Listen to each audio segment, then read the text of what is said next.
Underground restaurant. Bijapur नाम के गांव में सोडी नाम का एक आदमी खाना बनाने का बहुत शौकीन रहता है, जिस वजह से वो बहुत सोचता है और एक रेस्टोरेंट डालने की ठान लेता है। वो गांव से लगे हुए नेशनल हाईवे पर एक जगह खरीदता है और वहां पर रेस्टोरेंट खोलता है। वो अपने रेस्टोरेंट को अच्छी तरह से सजाता है और उसका उद्घाटन गांव के स्कूल हेडमास्टर से करवाता है। मेरे इस रेस्टोरेंट को शुरू करने के लिए गांव वालों ने जो सहयोग किया है, मैं उसके लिए आप सभी का हमेशा आभारी रहूंगा। हाँ बेटा, लेकिन कुछ पार्टी दोगे या फिर सूखे सूखे ही भेज दोगे हमें? खाना तैयार है हेडमास्टर जी, आइए। सोडी गांव वालों को खाना खिलाता है और उस दिन से सोडी का रेस्टोरेंट शुरू होता है। रेस्टोरेंट हाईवे पर होने के कारण सफर करने वाले यात्री रेस्टोरेंट पर रुककर खाना खाकर फ्रेश होने लगते हैं। लेकिन एक दिन अचानक किसी बीमारी के चलते पूरे देश में लोगों को घरों से बाहर निकलना बंद होता है, जिस वजह से बाजार और सब बंद करना पड़ता है। सोडी को भी अपना रेस्टोरेंट बंद करना पड़ता है। लगातार कुछ महीने बंद रखने के बाद कुछ सेवाएं शुरू करने की इजाजत सरकार देती है, जिसमें सोडी को भी रेस्टोरेंट से सिर्फ पार्सल सर्विस शुरू करने की इजाजत मिलती है। लेकिन पार्सल सेवा शुरू करके उसकी कमाई ठीक से नहीं हो पाती। इसी चिंता में सोडी बैठकर एक दिन सोचता रहता है। तभी उसका एक दोस्त उसके पास आता है। अरे सोडी, इतनी चिंता में क्यों है तू? अरे क्या करूं, पार्सल सर्विस से कमाई नहीं हो पा रही है और रेस्टोरेंट शुरू किया तो पुलिस आकर बहुत मारेगी, साथ में हमेशा के लिए रेस्टोरेंट को भी बंद कर देगी। क्या करूं समझ नहीं आ रहा। अरे मेरे पास एक आइडिया है, अगर तू कहे तो बताता हूँ। हाँ हाँ बता मुझे। सोडी का दोस्त उसके कान में धीरे से आइडिया बताता है। सोडी उसे सुनता है और वो वैसा ही करता है। वो अपने दोस्त के साथ रेस्टोरेंट के अंडरग्राउंड में जाता है। वहां पर काफी खाली जगह होती है। सोडी ऊपर पार्सल सर्विस दिखाकर नीचे में चुपके से अंडरग्राउंड रेस्टोरेंट शुरू करता है, जिस वजह से वहां पर खाना खाने के लिए आने वाले लोगों को सोडी चुपके से अंडरग्राउंड रेस्टोरेंट में भेज देता है। इस तरह से सोडी अंडरग्राउंड रेस्टोरेंट चलाने लगता है। लेकिन एक दिन रेस्टोरेंट पर काफी सारी गाड़ियां देखकर पुलिस उसके रेस्टोरेंट पर आती है और सोडी को पूछती है, अरे ये क्या, इतनी सारी गाड़ियां यहाँ कैसे? क्या तुमने रेस्टोरेंट शुरू किया है? जी नहीं सर, ये तो पार्सल लेने के लिए आई हुई गाड़ियां है। यहाँ मैंने कोई रेस्टोरेंट शुरू नहीं किया। झूठ तो नहीं बोल रहे हो तुम? बहुत डंडे पड़ेंगे। आपको यकीन नहीं है सर? तो आइए मेरे साथ, मैं दिखाता हूँ आपको। सोडी इंस्पेक्टर को रेस्टोरेंट के अंदर ले जाता है। जाते जाते धीरे से फोन करके अपने दोस्त को बता देता है और वो दोस्त अंडरग्राउंड में सबको शांत रहने के लिए कहता है। इंस्पेक्टर अंदर जाते हैं। अंदर जाकर इंस्पेक्टर को कुछ नहीं दिखता। वो देखता है कि रेस्टोरेंट की कुर्सियां टेबल पर उल्टी रखी हुई है। ये देखकर वो कहता है, ठीक है, सब कुछ ठीक है। जी सर, मैं आपको कभी शिकायत का मौका नहीं दूंगा। ये बोलकर इंस्पेक्टर वहां से चला जाता है और सोडी बड़े ही चालाकी से अंडरग्राउंड रेस्टोरेंट शुरू रखता है और पैसे कमाता है। Mini pressure cooker. राजापुरम नाम के गांव में किशन और रानी नाम के पति पत्नी रहते थे। उनके साथ किशन की मां सावित्री भी रहती थी। इन लोगों के बीच छोटे मोटे झगड़े होते रहते थे, पर सभी मिलकर रहते थे। किशन की छोटी सी नौकरी थी। वो अपनी आई हुई छोटी मोटी कमाई से जैसे तैसे अपने परिवार को पाल रहा था। सुनिए, इतने लोगों का खाना पकाना मेरे बस की बात नहीं है। आप किसी नौकरानी को क्यों नहीं रखते? क्यों रानी, घर पर हम तीनों ही तो हैं। इसके लिए काम वाली क्यों? तुम ही जैसे तैसे काम कर लो। वैसे भी हम मध्य वर्ग कुटुंब से हैं, बेकार में पैसे खर्च नहीं कर सकते। हमेशा कुछ ना कुछ बहाने बनाते हो। पत्नी को कैसे खुश किया जाए मालूम भी है या नहीं, पर बातों की तो आपके पास कोई कमी नहीं है। किशन के दफ्तर जाते ही रानी की पड़ोसन श्यामला आकर कहती है, क्या हुआ रानी, क्यों उदास लग रही हो? काम वाली को रखने को कहा था मेरे पति को, मुझे ही लेक्चर देकर जा रहे हैं। क्या तुम्हारे घर में नौकरानी नहीं है?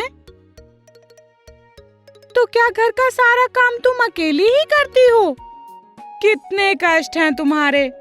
वैसे मेरे पति सारा काम नौकरानी से ही करवाते हैं। वैसे तुम्हारे किचन में मिनी प्रेशर कुकर है कि नहीं? ऐसी कोई सुविधाएं नहीं है। मेरे पास सारे पुराने बर्तन ही हैं। मेरे पति तो fridge, AC, washing machine, TV सब खरीद चुके हैं, जिससे मेरे सारे काम आसान हो गए। तुम भी अपने पति से कहो कि वो ये सब खरीद के दें तुम्हें। ठीक है श्यामला, तुम्हारा सुझाव अच्छा है। किशन ऑफिस से घर आता है। ए जी सुनो, तुरंत मेरे लिए एक मिनी प्रेशर कुकर खरीद दीजिए, वरना मैं खाना नहीं बनाऊंगी। क्या इतनी जल्दी? तनख्वाह आने दो, खरीदता हूँ।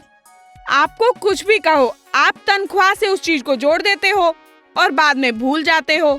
यही मेरी किस्मत है। बेकार में बहस मत करो रानी, कहा ना खरीद लूंगा, थोड़ा सब्र रखो। बहू, थोड़ी कॉफी देना, तबीयत कुछ ठीक नहीं है। ठीक है सासू माँ, मैं आपके बेटे को मिनी प्रेशर कुकर खरीदने को कह रही हूँ, तो ये खरीद नहीं रहा है। थोड़ा आप ही इन्हें खरीदने को कहिए ना। कॉफी और मिनी प्रेशर कुकर का क्या संबंध है? हमारे जमाने में तो गैस स्टोव भी नहीं था, और आजकल की औरतों को देखो, सारी सुविधाएं हैं इनके पास, और क्या चाहिए। तुम बहुत किस्मत वाली हो बहू, तुम्हारा पति बहुत अच्छा है। बेकार में अपने पति से बहस मत किया करो। रानी अपने मन में सोचती है, अरे ये बुढ़िया तो हमेशा अपने बेटे का ही साथ देती है। मन ही मन क्या सोच रही हो? पहले कॉफी बना कर लाओ। अगले दिन श्यामला के घर में नौकरानी नहीं आई थी। श्यामला को खाना बनाना नहीं आता था। वो प्रेशर कुकर की विजिल का प्रेशर निकाले बिना प्रेशर कुकर को खोल देती है। एकदम से प्रेशर कुकर का सारा खाना उसके मुंह पर पड़ जाता है।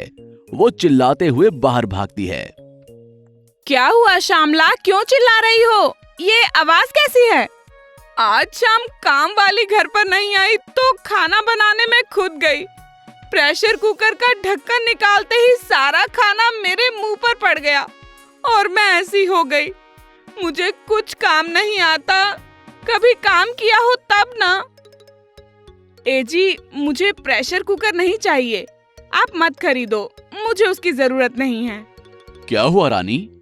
कल ही तो प्रेशर कुकर खरीदने के लिए बहस कर रही थी, तो फिर आज क्यों मना कर रही हो? कुछ नहीं, हमारी पड़ोसन वो श्यामला को प्रेशर कुकर ठीक तरह से लगाना नहीं आया और उसका चेहरा खराब हो गया, इसीलिए मैं डरकर मना कर रही हूँ। बस इतनी सी बात। कोई भी चीज सावधानी से बरतनी होती है। श्यामला को कुछ भी काम नहीं आता। वो हर काम के लिए नौकरानी पर निर्भर थी। हमारा काम हमें खुद करने की आदत डालनी चाहिए, नहीं तो प्रॉब्लम्स आती हैं। नौकरानी हर वक्त साथ नहीं रहती। काम नहीं करोगी तो बीमारियां आ जाएंगी। इसलिए हर किसी को कोई ना कोई काम करना चाहिए। अच्छे ब्रांड का प्रेशर कुकर लाता हूं, संभाल कर इस्तेमाल करना। जो भी हो, तुम काम बहुत अच्छे से करती हो।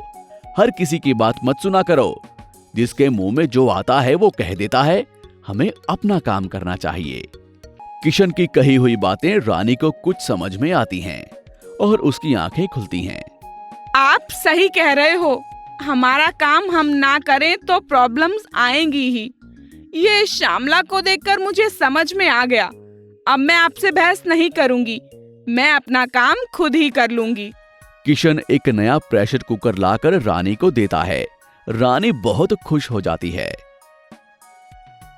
हमें किसी की बातों में आकर अपने घर में लड़ाई झगड़ा नहीं करना चाहिए। आपको हमारी ये कहानी कैसी लगी, हमें कमेंट बॉक्स में जरूर बताएं। और यदि आप ऐसी ही और भी कहानियां सुनना चाहते हैं तो हमारे चैनल को सब्सक्राइब करना